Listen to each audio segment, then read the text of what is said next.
नमस्कार दोस्तों, स्वागत है आपका हमारे YouTube चैनल पर जिसका नाम है परीक्षिता एकेडमी। और आज के हमारे इस वीडियो में हम लेकर आए हैं पटवारी परीक्षा का रिव्यू, जो कि है 21 मार्च 2023 सेकंड शिफ्ट का।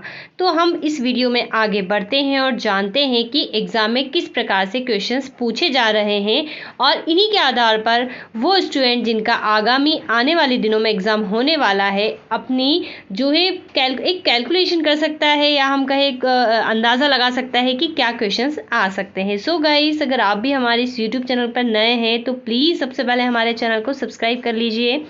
वीडियो को अंत तक देखिए और बताएं कि वीडियो आपको कैसा लगा। तो चलिए वीडियो में आगे बढ़ते हैं और शुरुआत करते हैं आज के पहले क्वेश्चंस के साथ, तो जो कि पूछा गया था। तो सबसे पहले तो हम बता दें कि हम जनरल अवेयरनेस के क्वेश्चंस डिस्कस कर रहे हैं। फर्स्टली, तो भगत सिंह को कब फांसी दी गई थी, क्वेश्चंस आया था। तो भगत सिंह को जो है सुखदेव और राजगुरु के साथ 3 लोगों को जो है फांसी दी गई थी 23 मार्च 1931 के दिन इनको फांसी दी गई थी। और ये काफ़ी इम्पॉर्टेंट है क्योंकि जब इनको फांसी दी गई थी तो इसके 6 दिन बाद जो इंडियन नेशनल कांग्रेस है उसका जो एक सम्मेलन आयोजित हुआ था, पंडित जवाहरलाल नेहरू ने इसकी अध्यक्षता की थी, और इसमें फंडामेंटल राइट्स को लेकर जो है एक पास किया था, प्रस्ताव पास किया गया था। अगर हम बात करें भगत सिंह की, तो उनको लाहौर षड्यंत्र केस और जो जॉन सैंडर्स है, 21 वर्षीय जॉन सैंडर्स की हत्या के जुर्म में जो है फांसी की सजा सुनाई गई थी। इसके अलावा इन्होंने प्रतिकूल विधेयक के विरोध में बटुकेश्वर दत्त के साथ दिल्ली विधानसभा में 2 बम भी फेंके थे ताकि लोगों को जागरूक कर सके, तो जिसके कारण इनको जो है दोष सिद्ध ठहराया गया था और फांसी की सजा दी गई थी, और जो कि कल ही है ये दिन 23 मार्च। अगला क्वेश्चन पूछा गया था कि सिंधिया साम्राज्य के समय ग्वालियर राजधानी कब बनी। तो आपको बता दें कि जब मराठा जो है शासन कर रहे थे, और जिस प्रकार से मध्य प्रदेश जो है होलकर, मराठा और पवारों में कुछ क्षेत्र डिवाइड किए गए थे, तो सिंधियाओं की जो राजधानी थी पहले उज्जैन हुआ करती थी। बाद में इसको ग्वालियर जो है 1810 में शिफ्ट कर लिया था दौलत राव सिंधिया ने। ठीक है, दौलत राव सिंधिया ने शिफ्ट कर लिया था। तो अब अगला क्वेश्चन है कि मौर्य वंश के संस्थापक के किसके बाद समाप्त हो गया।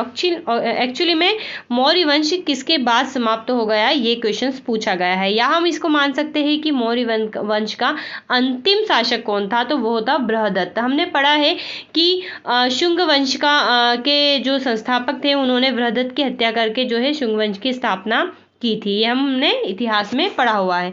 भारत के वर्तमान मुख्य चुनाव आयुक्त कौन है, ये प्रश्न पूछा गया है। तो भारत के वर्तमान मुख्य चुनाव आयुक्त जो है 25वें हैं राजीव कुमार। ये करेंट से क्वेश्चंस पूछा गया है।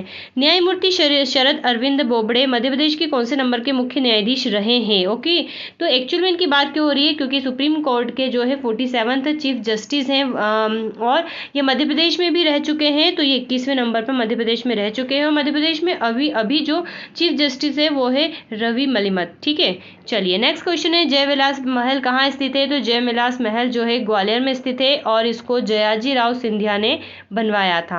अगले प्रश्न की तरफ बढ़ते हैं। मध्य प्रदेश में निम्न पक्षी अभ्यारण्य है। अब ये प्रश्न पूछा गया है कि मध्य प्रदेश में निम्न पक्षी अभ्यारण्य है, तो या फिर कुछ ऐसा कह रहे हैं कि कोई पक्षी दे रखा था और पूछा था कि इससे संबंधित अभ्यारण्य कौन सा है। तो ये डिपेंड करता है कि ऑप्शंस क्या थे, लेकिन हो सकता है कि यहाँ पर कुछ जैसे कि खरमोर पक्षी के बारे में पूछा गया हो। तो हमें पता है खरमोर पक्षी का जो मुख्य निवास स्थान है सरदारपुर अभ्यारण्य है, जो कि धार जिले में पड़ता है, और सैलाना है जो कि रतलाम में पड़ता है। इसके अलावा जो सोन चिड़िया है वो प्रसिद्ध है करेरा, जो कि शिवपुरी में आता है उस अभ्यारण्य के लिए। और इसी प्रकार जो घड़ियाल है वो चंबल में जो है अभ्यारण्य में पड़ता है, जो मुरैना में आता है, और केन में पड़ता है जो छतरपुर में आता है। तो डिपेंड करता है कि कौन सा पक्षी पूछा गया था। चलिए अगले प्रश्न की तरफ बढ़ते हैं। वर्षा वर्मन को एकलव्य पुरस्कार कब मिला था। तो वर्षा वर्मन को 2013 में एकलव्य पुरस्कार दिया गया था, और साथ में ही 2015 में इनको विक्रम अवार्ड से भी सम्मानित किया गया था। एक क्वेश्चन बघेलखंड रियासत से संबंधित पूछा गया था। नॉट श्योर है कि वो किस प्रकार का क्वेश्चन रहा होगा। बौरी अभ्यारण्य कब स्थापित हुआ। देखिए फ्रेंड्स, आज ही जो है 21 मार्च के फर्स्ट शिफ्ट में ये पूछा गया था बौरी अभ्यारण्य कहाँ पर है। तो ये हमें पता है नर्मदापुरम में है, और ये आज अब पूछा गया है कि कब स्थापित हुआ था। तो ये 1865 में स्थापित हुआ था। सिंधु घाटी सभ्यता या सिंधु घाटी में चावल के साक्ष्य कहाँ से मिले हैं। तो ये जो है लौथल से मिले हैं। इसके अलावा भी और कहीं से मिले हैं। तो ये भी क्वेश्चन बहुत हद तक जो है ऑप्शंस पर डिपेंड करता है। अगला प्रश्न है बहुआयामी गरीबी सूचकांक में कौन सा राज्य पहले नंबर पर है, यानी कि सबसे गरीब कौन है, तो वो है बिहार। बिहार के बाद आता है झारखंड, फिर आता है यूपी और हमारा मध्य प्रदेश भी पीछे नहीं है, ये आता है 4th नंबर पर। और सबसे अमीर इंसान मतलब अमीर राज्य कह दो या फिर हम कह दो सबसे बेहतर हालत किसकी है, तो वो है केरला की। ठीक है, केरला जो है सबसे संपन्न राज्य है। धनगर मौत मामले में अगला प्रश्न हम देख रहे हैं, दिल्ली पुलिस द्वारा गिरफ्तार किए गए 2 बार के ओलंपिक विजेता रहे किस खिलाड़ी को भारतीय रेलवे ने हाल ही में अगले आदेश तक निलंबित कर दिया है, तो ये घटना जो है काफी प्रसिद्ध रही थी, लगभग 6 महीने पुरानी है। सुशील कुमार, ठीक है, सुशील कुमार ने जो है ओलंपिक में अवार्ड मेडल जीता था और ये अब जो है सलाखों के पीछे चल रहे हैं। राष्ट्रीय ग्रामीण स्वास्थ्य मिशन कब से लागू हुआ था, तो 12 अप्रैल 2005 को जो है इस मिशन की शुरुआत की गई थी। पैरा स्विमर सत्येंद्र सिंह लोहिया को प्रतिष्ठित तेंजिंग नोर्गे पुरस्कार दिया गया है, कब, तो ये इस तारीख को दिया गया है। और आपको बता दें, मध्य प्रदेश के भिंड जिले से इनका संबंध है, ये रिलेट करते हैं। और साथ में ही इन्होंने इंग्लिश चैनल और कैटलीना चैनल को पार करने का रिकॉर्ड भी बनाया है। अगले प्रश्न की तरफ हम बढ़ते हैं कि गुप्त साम्राज्य का पतन किसने किया या कैसे हुआ, इस प्रकार से कोई प्रश्न पूछा गया था। तो गुप्त साम्राज्य को जो है स्वर्ण युग की संज्ञा भी प्राप्त है सांस्कृतिक दृष्टिकोण से, और जो मैन्युफैक्चरिंग मंदिरों का जो निर्माण हुआ था इनके काल में बहुत ही जो है व्यापक तरीके से हुआ था, और इनके पतन के कई कारण बताए जाते थे। अब वो डिपेंड करता है कि क्वेश्चन में क्या प्रकार दे रखा होगा। वैसे हुणों का आक्रमण भी माना जाता है, सामंतवादी व्यवस्था भी माना जाता है, और इस प्रकार से बहुत सारे रीजंस थे। तो ये भी क्वेश्चंस हम मानते हैं कि ऑप्शंस पर बाकायदा डिपेंड करता है। चलिए अगला प्रश्न हम देखते हैं कि होलकर स्टेडियम इंदौर की स्थापना किसने की थी। तो होलकर स्टेडियम जो इंदौर है इसकी स्थापना 1926 में महाराजा यशवंत राव होलकर ने की थी। और आपको बता दें इस स्टेडियम को जब ये बना था तब इसको महारानी उषा राजे ट्रस्ट क्रिकेट ग्राउंड के नाम से जाना जाता था, बाद में इसका नाम परिवर्तित करके ये रख दिया गया। और अब अगर हम इस स्टेडियम की बात करें तो दुनिया का सबसे छोटा इंटरनेशनल क्रिकेट स्टेडियम है, जिसमें लगभग 30,000 दर्शक बैठ सकते हैं, तो ये फैक्ट याद रखिएगा। अगला प्रश्न है रूप सिंह स्टेडियम कहाँ में पहला मैच कब हुआ था। तो रूप सिंह स्टेडियम हमें पता है ग्वालियर में स्थित है, और पहला मैच जो है इसमें 22 जनवरी 1988 को खेला गया था। और बात करें तो इसकी स्थापना जो हुई थी 1978 में हुई थी, और इसमें पहला वनडे मैच जो है खेला गया था। अब तक इसमें 12 वनडे मैच हो चुके हैं, और पहला वनडे मैच हुआ था किसके बीच में, भारत वर्सेस वेस्ट इंडीज के बीच में पहला मैच खेला गया था। अगला क्वेश्चन पॉलिटी से पूछा गया, आर्टिकल 21 किससे संबंधित है। तो आर्टिकल 21 जो है जीवन का अधिकार से संबंधित है, कि राज्य किसी भी व्यक्ति पर विधि के प्राधिकार के बिना किसी को भी उसके जो है जीने के अधिकार से वंचित नहीं कर सकता। हालांकि मेनका गांधी वर्सेस राज्य का मामले में 1978 में इसमें बहुत सारे फैक्टर जोड़ दिए गए जो आर्टिकल 21 के अंतर्गत आते हैं, जैसे कि विदेश जाने का अधिकार, स्वच्छ वातावरण में रहने का अधिकार और सोने का अधिकार, स्लीपिंग राइट। तो बहुत सारे इसमें ऐसे बातें शामिल हैं, लेकिन कुल मिलाकर इसको जीवने का अधिकार से ही माना जाता है। अगला क्वेश्चन है मध्य प्रदेश में 2020 में पंजीकृत बेरोजगार की संख्या कितनी है। तो वो है 30 लाख। ठीक है, ये करेंट से संबंधित क्वेश्चन पूछा गया है। चक्रव्यूह जरुआ मंदिर के शिलालेख पर किसकी लिपि उल्लेखित है। तो ये क्वेश्चन जो पूछा गया है तो इसका सही जवाब है मोड़ी लिपि के शिलालेख। अगले प्रश्न की तरफ हम बढ़ते हैं। तो मेघा परमार का संबंध किससे है। तो मेघा परमार जो है एक पर्वतारोही है। अगला प्रश्न है बुंदेलखंड रियासत से संबंधित पूछा गया था। हो सकता है वीर सिंह देव बुंदेला से पूछा गया हो, क्योंकि इन्होंने जो है एक साथ 36 इमारतों की जो है नींव रखी थी, और जो मथुरा का जो केशव राय मंदिर है उसका निर्माण नहीं पूर्ण उद्धार जो है इन्होंने करवाया था।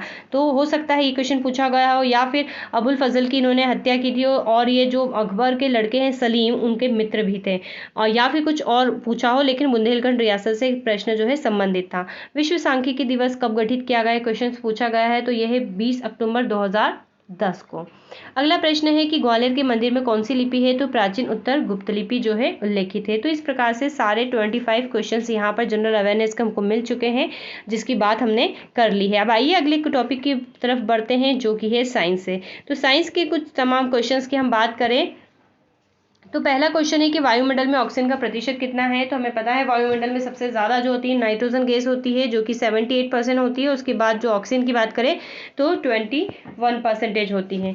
ध्वनि को मापने की क्या इकाई है। तो ध्वनि को जो है डेसिबल के थ्रू मापा जाता है।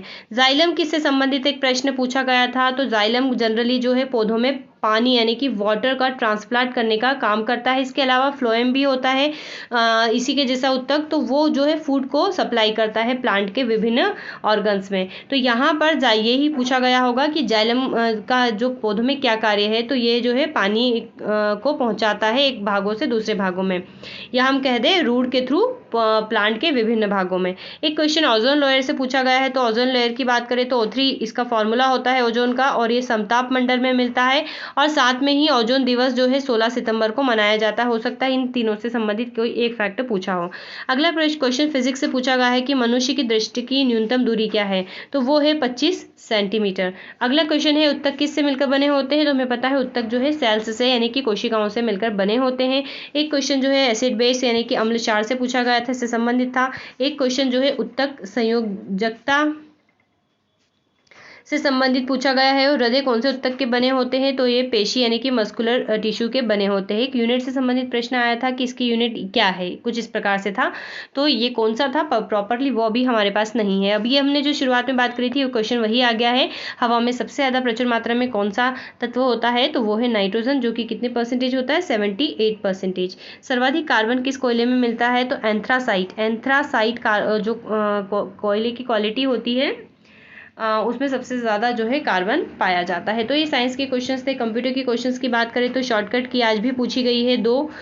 मेमोरी से क्वेश्चन आए, MS Excel, operating system, MS Word, Ctrl+A Ctrl+C ये ऑल सिलेक्ट के लिए होता है, ये कॉपी के लिए होता है। क्वेश्चन पूछा गया है। सॉफ्टवेयर से क्वेश्चन आया है। पावर पॉइंट से पूछा गया है। FAT का फुल फॉर्म पूछा गया, input output device, MS office और सिस्टम का मदरबोर्ड कैसे काम करता है, कुछ इस प्रकार से क्वेश्चन जो है पूछे गए हैं। अब हम बात करते हैं हिंदी की। तो हिंदी में वही कॉमन सी चीज़ें, कुछ स्पेसिफिक नहीं है, स्पेशल नहीं है, इसलिए हमने यहाँ पर इसको इस प्रकार से लिखा है। तो रस, लोकोक्ति, मुहावरा, छंद, समास, तत्सम, तद्भव, श्लेष अलंकार, वाच्य कारक, विलोम, देशज वाक्य सभी से लगभग क्वेश्चन आ रहे हैं। और पेपर का पैटर्न जनरली हिंदी की बात करें तो सिंपल ही आ रहा है। प्रबंधन की बात करें तो इसमें हेनरी फेयल का सिद्धांत, प्रबंधन, विपणन, नियंत्रण, समन्वय, स्टॉपिंग, टेलर का नियम किस पर लागू नहीं होता है, परिभाषा, कथन, नियोजन, लेखांकन, मैनेजमेंट सिस्टम, हेनरी फेयल के स्टडी केस और उपभोक्ता संरक्षण से संबंधित क्वेश्चन पूछे गए हैं। तो कुछ इस प्रकार से जो है मैनेजमेंट में प्रश्न पूछे गए हैं। तो ये बात थी मैनेजमेंट की। अब हम यहाँ पर इंग्लिश, मैथ्स और रीजनिंग की बात नहीं कर रहे हैं, क्योंकि इनमें वही सारी चीज़ फैक्ट कॉमन है जो जनरली आप समझ चुके होंगे, इतने आपने रिव्यू देखे हो तो आपको पता ही होगा। सो हम टाइम यहाँ पर सेव करते हैं और इस वीडियो को यहीं पे ख़त्म करते हैं। और आपसे कहना चाहेंगे कि अगर आप भी हमारे इस वीडियो पर नए हैं तो चैनल को सब्सक्राइब करें, वीडियो को लाइक शेयर ज़रूर करें। Have a nice day and thanks for watching. और हमें सजेशन दे सकते हैं कि हम हमारे वीडियो को बेहतर करने के लिए क्या आपके लिए नया लेकर आए।